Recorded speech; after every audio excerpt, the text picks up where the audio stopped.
Dearn sin seo agus an léróid argan híos ó úsáide got, scríb síos na Uimhreacha coimpléascacha Z hain agus Z dó, so tain tú isteach an doras, rud céine le an gnáilíne, so in tain tú isteach an seo, agus an sin sús an sin, agus ein tú córamh hain dó trí chathair, móda, 3I, so sin Z hain. Déan tú rud céine le Z dó, so beag sé lúda rud an súscrí seo. Okay? So in sin taspón go bhfuil Z dó chorm le I Z hain. So mátá Z hain chorm le dormer cahar móda 3I, ulrig é sin fá I agus cad a fáin tú, agus ba ceart go fáin tú an freigra a fórtú le haig Z dó. Ceachad in na pointí sin a cheasanta I cearnathe Z hain. Okay, so Z3 nó Z cahar. Má ulríonn tú I cearnathe fá Z hain, cad a fáin tú. Okay, so dulrí tú Z fá I, or I fá Z ar dús, and is cad é I cearnathe fá Z. Cad a fáin tú. An bhfuil sé Z3 nó Z cahar.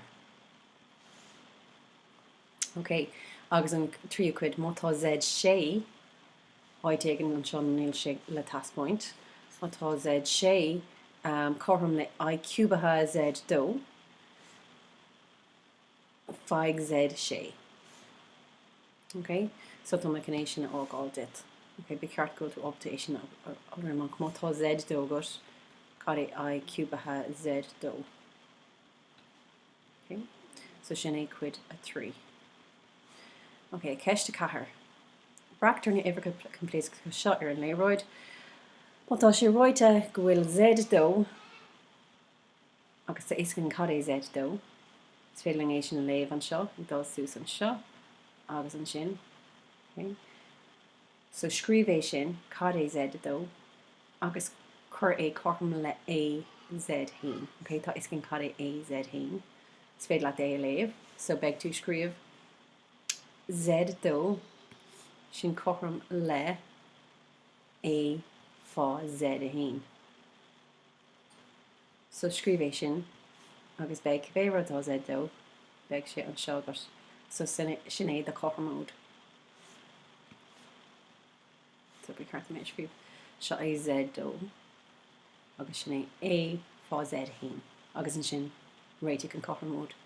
An rud céine an seo mátá Z cahar, so beag chorm mód agat le Z cahar an seo, chorm le B fá Z hain, so you'll have Z hain, feig B. Agus tá éascann cad é Z cahar beagán an seo. Okay, so just ag léamh é an léróid argan. So seo é Z cahar chuir an seo é, chuir é chorm le B fá sin. Okay, so sin é. Tásúil gom go caróg sé sin libh agus tuairg mé na freigraí amór.